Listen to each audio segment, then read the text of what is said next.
Olá, muito boa noite pra você, eu sou o Leandro Demore e vamos juntos porque tá começando mais um Dando a Real na TV Brasil, no aplicativo TV Brasil Play e também no YouTube. E claro, você acompanha este programa nas ondas da Rádio Nacional e da Rádio MEC.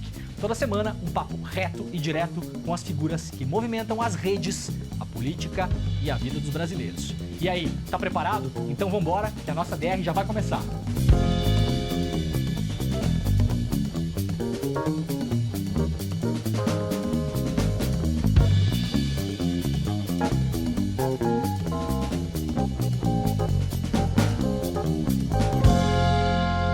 Ele é rapper, cantor, escritor e também ativista, considerado por muitos o poeta do rap nacional, um dos precursores do hip hop, não só no Distrito Federal, mas no Brasil também.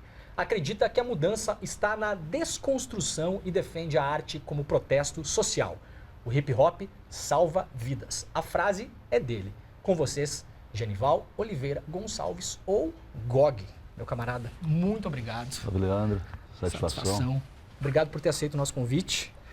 Cara, você é considerado o poeta do nosso rap, por muitos de peso do rap, mas tem uma curiosidade que quando você estava na escola, você se afastou um pouco da literatura por achar que ela não conversava com a molecada da época, né? Acabou buscando no hip hop essa literatura que hoje em dia você faz brilhantemente nas suas letras. A litera rua. Litera rua. Eu descobri na caminhada que existe um processo de alfabetização, mas que era necessário um processo de afrobetização. Apertar a tecla SAP, traduzir em dia a dia. Isso a escola convencional, o aprendizado, né, educacional, ele não, ao meu ver, ele não proporcionava isso. Então foi preciso buscar em nós mesmos, tanto que a saída é para dentro, a primeira saída é para dentro, o equilíbrio emocional, o aprendizado, a autoestima, e aí a gente já está falando de África, né? É um processo de africanidade, um processo de busca de ancestralidade. Então, tudo isso reunido é o Genival Oliveira Gonçalves, o GOG. Cara, tem letras que você escreve como O Pai Se Vai, que são literatura pura, né? Quer dizer, e são extensas, né? Tem uma história ali, né? Se você colocasse aquilo na técnica literária, você já imaginou nisso, que aquilo daria um livro, por exemplo? Como aquela história foi construída? Sim, sim.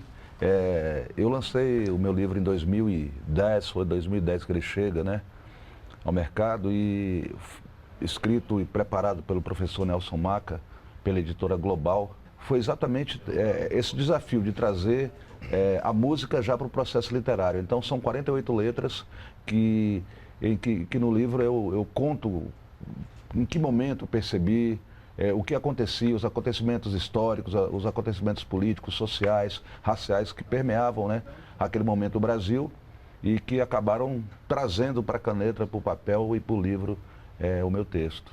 Você tem alguma técnica para memorização de palco? Porque eu realmente fico impressionado com o tamanho dessa letra, por exemplo. Quando o Pai Se Vai, eu sou filho de professora. Então eu entrei na faculdade cedo, entrei na faculdade com 17 anos, né? E foi muito interessante porque lá eu descobri que eu tinha que voltar para contar que o dito ensino superior não era a saída para a nossa questão. E eu aprendi, né, lá metodologia científica, uma das matérias, né? E já da base, né? Então todo mundo estuda. E tinha um começo, meio e fim, a delimitação do assunto, o enredo, né? O que hoje a gente usa, por exemplo, no Enem, né? A gente passa isso na quebrada, tem preparativos na quebrada e sempre que eu posso, né, e estou ajudando os alunos e alunas que vão cursar o Enem, eu falo, olha, sabe, se você está entrando no portão, passe pela sala, pelo corredor, até chegar na cozinha, até chegar no quintal. Então o texto, né, o rap, ele tem que ser bem contado, porque se você já entra pela sala e já está no quintal, as pessoas falam, poxa, não teve continuidade. Quando você vai compor, você já imagina esse caminho, assim. E exatamente, eu vou colocando, as minhas letras são muito matemáticas, né, elas são muito exatas, então tem um começo, meio e fim. Isso ajuda a você não esquecer, porque você Você entrou na sala, então você sabe que está na sala, pô, vou para o corredor, vou até o final. E tudo isso ajuda. Então, é uma técnica, a minha técnica que foi uma técnica que você desenvolve tanto com conhecimento, mas ela vem também de dentro de você. Os movimentos peristálticos da alma, da arte.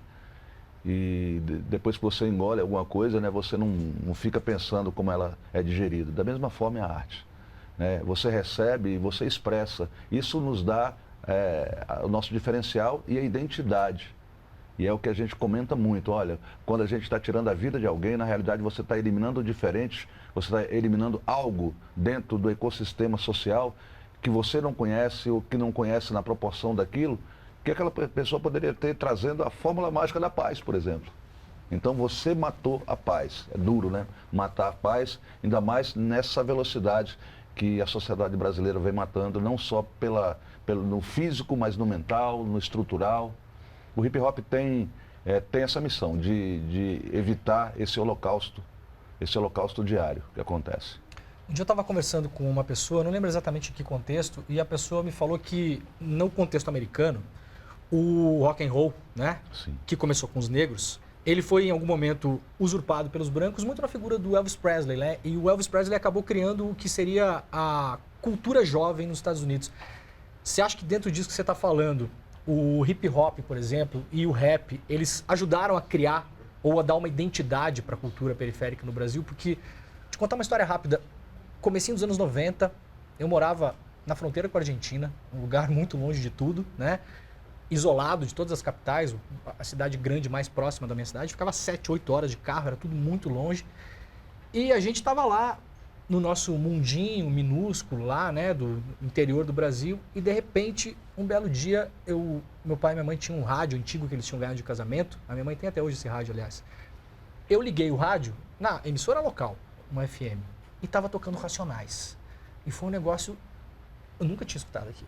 Foi uma coisa muito, eu falei, cara, o que é isso? Tocando Diário de um Detento, tocando Um Homem na Estrada, né? E ali apresentou, eu imagino que não só para mim, mas para milhões de pessoas no Brasil todo, o que era essa cultura jovem de periferia. Você acha que isso aí também ajudou a dar identidade também para a galera de periferia, que estava um pouco sem saber o seu lugar no mundo, e aí vem o Racionais, e vem o GOG, e vem isso, e consegue dar isso para as pessoas? O hip hop tem um caminho muito singular, particular, que nós nascemos como um movimento sem estrutura e que era um movimento que era visto pelo mercado musical e até por alguns movimentos sociais como nada a ver. Então o break, que hoje é proclamado esporte olímpico, ele não era dança, porque pô, você vai dançar no chão. Quando você cantava um canto falado, não, mano, mas não tem tom, o que é isso? Isso não é música. Isso não é. O GOG não é cantor. E você ouviu isso? Várias vezes, quando você pega e coloca o DJ, mano, o cara tá riscando dele, tá estragando os discos, ele tá acabando com a música. O grafiteiro tá sujando a cidade. Então você percebe, e você falou do rock and roll, começa da mesma forma. O rock também teve, né, essa pressão da rua, né, existe uma pressão assim, na rua não presta, mas nós quer o que presta. Eu já recebi vários convites, assim, principalmente no início dos anos 90, GOG, você é muito bom, mas diminui a letra, tira o tema da letra. Coloca mais simples, coloca um refrão antes dos 50 segundos, porque é assim que funciona. Então, existem alguns caminhos que a gente percebe logo, outros nunca percebem e alguns percebem em algum momento. Que é o quê? A saída, como eu falei aqui no início, é para dentro, que é a saída, para mim, mais equilibrada, mas tem um caminho para o centro também. E o caminho para o centro, ao meu entender, da cultura musical, ela é um caminho muito poluído. O centro é muito poluído, é muito congestionado. Em que sentido? Porque a disputa é simplesmente pelo poder, pela grana. E é um sofrimento também, porque é muito efêmero, né? O sucesso, ele tem como contraponto a derrota, né? Você ser esquecido. Então, quem foi o sucesso da semana passada? Uhum. Eu, percebendo isso, e os anos 90 é a golden era do hip hop nesse sentido, eu percebi que eu poderia ter muito mais longevidade se eu apresentasse algo né? Novo, mas que fosse também novidade. Daí vem a poesia, o texto, a palavra mais rebuscada dentro do rap, porque eu falava, olha, a obviedade da letra, ela é interessante, mas quando você pega e busca, eu falo, por exemplo, o buquê de espertirina, descubra o que foi o buquê de espertirina. Eu já vi vários depoimentos, Gog, eu descobri quem foi Espertirina Martins. Por causa da sua letra. A importância dela no trabalhismo brasileiro, no sindicalismo brasileiro, na origem dos sindicatos. Descobri que ela era do Rio Grande do Sul. Descobri que, para além da cor da pele, tem gente, né? E aí vem, no futuro, vem a discussão antirracista, né? Mas a gente já percebia, mano, mas tem uns pele clara que está com nós também. O problema não é a pele, o problema é o pensamento embranquiçado ou embranquecido. O privilégio, né? Porque se o parceiro está com nós e ele entende, olha, existe um privilégio branco no Brasil, pelo fato de eu ter nascido com a cor da pele clara, eu tenho mais chances de sobreviver, eu tenho mais chances de chegar nesse mercado meritocrata com maior probabilidade, está tudo bem. Eu tenho um netinho preto, negro, e tenho um neto pele clara. E a gente vai conversando desses dois temas para que a gente possa realmente fazer uma nova sociedade. Então, o rap, ele vai amadurecendo a si, lá desde os anos 80, e dentro dessa maturidade, do sofrimento, do autoconhecimento, ele pega e sensibiliza, porque ele aperta a tecla SAP do texto musical. Não é fulguras ao Brasil, florão na América. Aqui a visão já não é tão bela. Sabe? É para emocionar, não é só para aprender.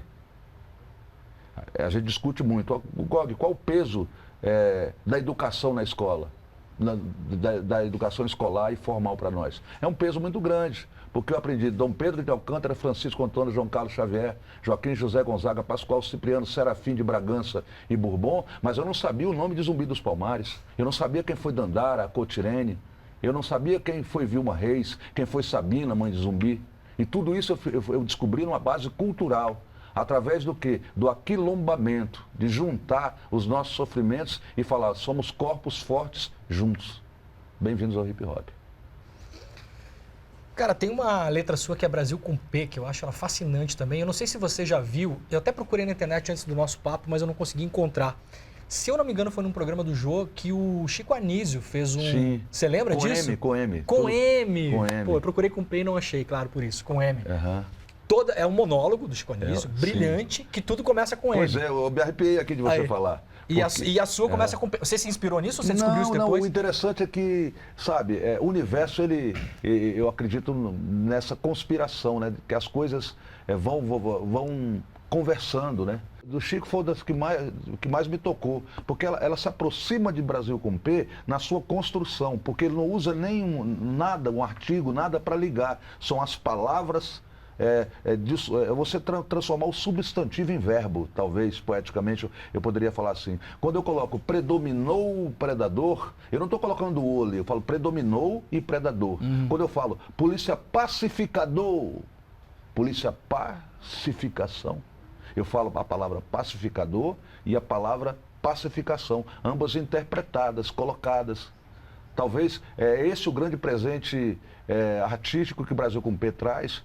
E é uma letra que foi construída, eu sou muito de escrever na hora, sabe? De colocar no papel e trazer para o papel de pão para o dia a dia nosso. Mas Brasil com P foi uma construção que aconteceu em tempos diversos.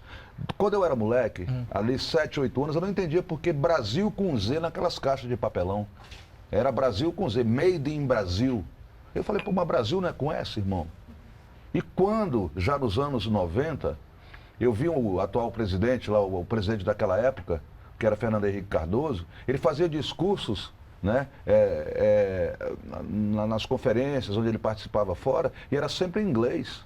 Ele falou, pô, ele não fala em português, não é nossa. Chegava o presidente da China, era em mandarino, era em chinês, e tinha um tradutor. Eu falei, poxa, por que não escreve por que não fala em português? E por último, o que traz isso aí é quando o Kleber, meu parceiro dos Racionais, o KLJ, ele cria 4P. E era poder para o povo preto. Eu falei, pô, Kleber, mas esse O, mano, esse O aí. E aí nasceu, né? Eu falei, pô, vou escrever um Brasil com P. baseado naquele Brasil com Z, baseado no contexto do texto do ex-presidente, e Brasil com P. Aí nasceu a ideia. E você escreveu num fluxo só ou você escreveu ela em pedaços? Foi matematicamente montada. Ah, foi? Eu escrevi, a princípio eu trago ela de forma, aquilo que eu tinha que colocar para fora, mas precisava de mais, de caminho. E aí eu peguei o dicionário, mano. Abri o dicionário e fui procurando as palavras que me interessavam. Eu coloquei e juntei um quebra-cabeça, fui montando. O gostoso é isso, tá? É você montar. Eu tenho, depois de Brasil com P, eu escrevi Sopa, que já é de A a Z. Então, altos acontecimentos, aborrecimentos, alegrias, bebê boiando, bêbado, burlou bebida, boteco bombado, biblioteca, bijuteria, boato bombástico, confusão, calmaria. Quando toda dublê, dourado estacionou e foi, fita feia, fez fila, fritou família, ficha, fatura, fogo, faísca, fumaça, festa, folia, festejo, faxina, fatia. Fome fez franquia. E aí vai. Né? Então é muito bom quando a gente descobre essa potência da palavra, do texto, e aí você... Qual é a ação da quebrada? É porque é um texto que os moleques falam, aí professor, o senhor falou que o rap não é música, aqui ó, toda com P. Quantos depoimentos eu peguei de parceiros falando, Gog, eu escrevi Brasil com P e tirei 10, mano, lá no texto lá que a professora tirou. E ninguém sabia que era Brasil com P, então eu fiquei como artista. Rapaz, a obra nasce domínio público. No país da bola, o que vai decidir o jogo é a bolinha do zóio. Então, quando você vê uma bolinha brilhando, você pega a palavra dela ali. Você traz algo, né? Então, quando você fala em direito autoral, direito artístico, propriedade intelectual, eu acho que todo mundo deveria pensar, a classe artística, quem cria, né? O compositor vai falar assim, mano, eu vou ter que ter um pouco menos de vaidade com isso que eu estou falando que é meu, porque eu colhi nos olhos dos outros, na vivência das outras pessoas. Eu acho que a plenitude da arte é essa, sabe? É ser coletiva. Tanto na sua reverberação, mas também na sua criação. Como é que é essa aula que você dá para a molecada para se preparar para o MEC? Você tem um grupo formal, você junta uma galera que está ali próxima? Eu sou muito requisitado. A galera te procura para isso? Procura. E aí? São grupos de trabalho, então reúne 5, 6, os que acreditam. A gente marca 30, vão 8.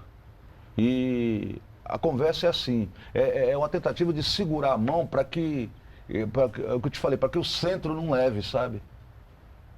Então, por exemplo, ele não participou dessas rodas de conversa, mas eu recebi um e-mail agora de um parceiro que está no Vale do Silício, né?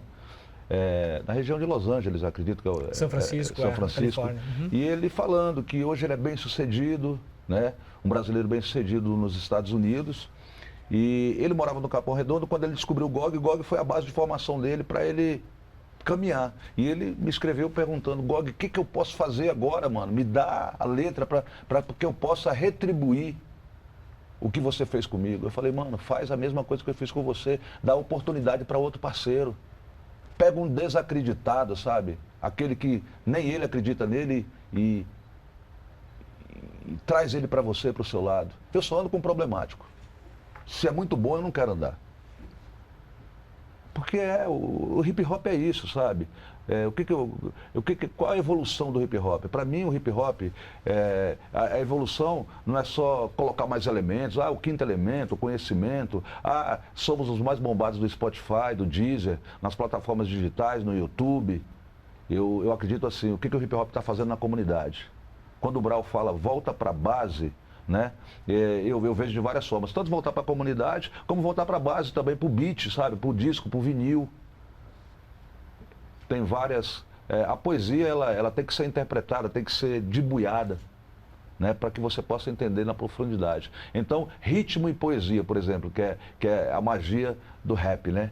O ritmo, se ele tiver melhor que a poesia, para mim não serve. E se a poesia estiver desequilibrada, muito melhor do que o ritmo, não está. Então tem que estar equilibrado, uma disputa do avante, né? Do avante, do levante. Isso que te dá outra questão, que é preciso ter uma pauta. Tem o fracasso, tem o sucesso, mas tem o que é clássico. Brasil com P completa 23 anos e nunca esteve tão viva e tão celebrada quanto hoje. Isso que eu ia te perguntar. O seu primeiro disco completou 30 anos, não foi no ano passado? 1992, 92 o primeiro registro. 92, 2022. Então isso mesmo. já passou. Como é que era gravar? Primeiro, duas coisas. O que você ouvia na época que te inspirou a fazer? E segundo, 92, para a galera mais nova que nos assiste também, era um mundo completamente diferente, né? Agora não tinha internet, não tinha conectividade, a gente não tinha nem conexão com outras cidades muitas vezes, né? Não se viajava muito, né? Mesmo aqui em Brasília, o rap e o hip hop se conectam muito mais com São Paulo já no final dos anos 90, quando tá aí DJ1 vem pra cá fazer um show e tal. Pô, você tá sabendo de tudo. Nossa produção aqui, rapaz. A gente não brinca em serviço, não. Acontecimentos. Então, cara, como é que foi a gravação? Fico muito curioso na parte técnica, assim. Vocês decidiram gravar, e aí? Vocês tinham estúdio, compraram coisa? Como é que foi isso? Não de uma maneira muito única. Primeiro, a gente começou aqui falando do rock and roll e eu quero deixar bastante evidente que nós somos de outra escola. O rock, né, de Elvis tem seu valor, como Chuck Berry, como todo mundo que precedeu, né, a eles, mas nós somos uma geração James Brown. Tá? É paralela, né, musical, mas é James Brown. Então o James Brown gerou um monte de coisa para nós. Então já era Tim Maia, Cassiano, Lady Zu, Gerson King Combo, Miguel de Deus, né? Black Hill. A banda Black Hill, Dom Filó, que é o mentor intelectual da banda Black Hill, que ele pega, Bernardo, vem pra cá, vamos montar uma cena. Ele que é do Cutscene, que falou que naquela época, olha, a música tá indo muito bem, os caras vão tomar a música de nós, mas vamos nos avançar, vamos filmar. O Dom Filó tem o maior acervo, né, filmado da música preta brasileira, da música negra brasileira, porque ele sacou isso depois de uma viagem aos Estados Unidos, em que ele conta em um dos seus documentários, e meu amigo pessoal tem a satisfação de dizer que Dom Filó é um mestre que eu acompanho de perto. E então eu nasci meio a isso, a esses discos de mamãe, de papai. É lógico que tinha, né, mano? Não tinha como não ter um Evaldo Braga, claro, que era negão também, né?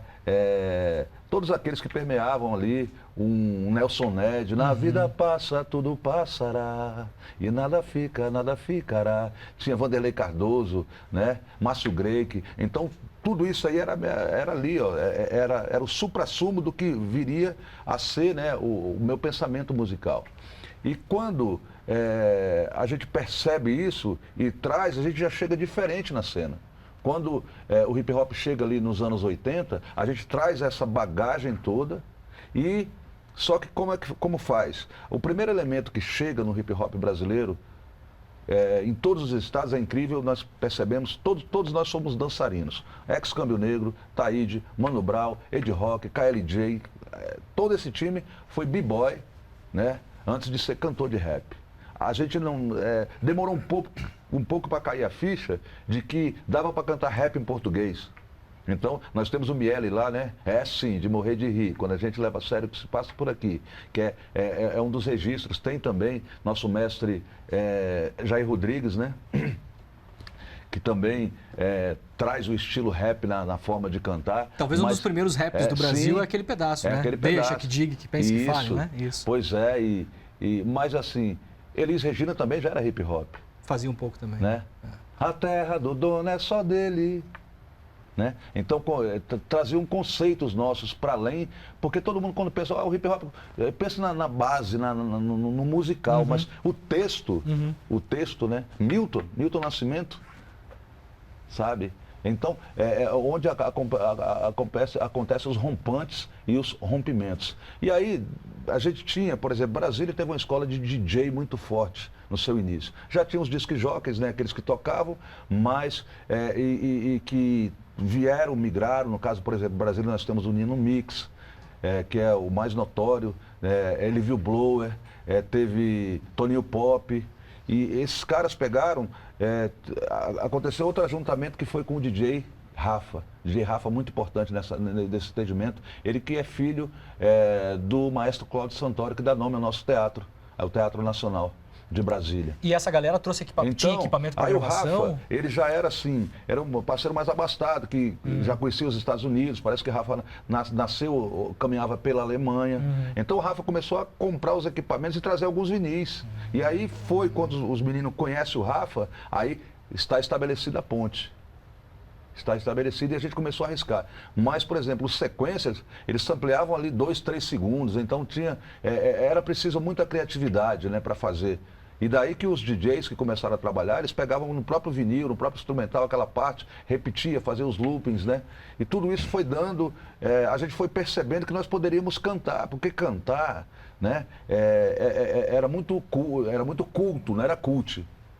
É que nem a palavra cultura, era o livro mais alto da estante nos anos 80. Então, como é que a gente é um movimento do nada, como é que vai ser culto, como é que vai fazer arte? Não era arte. Hoje a gente entende que arte é manifestação humana, mas arte antes também era privilégio. E aí foram acontecendo encontros, irmão. Antes de descobrir que São Paulo tinha hip hop, a gente já tinha um movimento formado aqui. Mas só que eu estava transitando pelo Guará nessa época. E aí depois o Guará descobre a Ceilândia, que descobre o plano piloto também. O hip hop também teve caminhadas, tanto de espaços públicos, como também de integrantes, personagens muito importantes, como eu falei, DJ Rafa, DJ Leandrônica, Oswaldão. Esses parceiros moravam no plano piloto, na Asa Norte, né? Que era a quebrada do plano piloto, era Asa Norte, na época. Então, a gente precisou de se descobrir no Distrito Federal, se descobrir no Guará, né? O Guará, um reduto muito forte de break, para depois montarmos um movimento que a gente entendia com um pouco de fita cassete que chegava. Cassete não, fita cassete de cassete. Vídeo. Não, de vídeo? De filme. VHS. Os VHS que chegavam. Aí o Rafa tinha, né? Ele já tinha a possibilidade de ter um videocassete. E aí começaram a chegar os filmes, né, mano? O Beat Street, Breakdance, Wild Style. E então a gente começou a enxergar como se fazia os movimentos, como se cantava. E o texto, né? Beat Street traz o Grandmaster Melle Mel, e ele fala de Hiroshima, Nagasaki, como está o mundo, como o caos. E aquilo ali bateu para mim como, mano, é uma bomba que aconteceu. E dali eu trago talvez o meu estilo de cantar. Eu falei, mano, eu quero versar sobre temas sociais, sobre temas raciais. Eu acredito assim, sobre temas sociais. O racial, ele acontece mais para frente. O GOG, o Genival Oliveira Gonçalves, primeiro ele se descobre, ele começa um processo de afroalfabetização lá na frente. Eu só me situava como periférico, mas eu não me definia como homem negro, como ser negro. Isso vai com os grandes encontros, porque depois vem a literatura periférica, que abraça o hip hop, que traz mais conteúdo.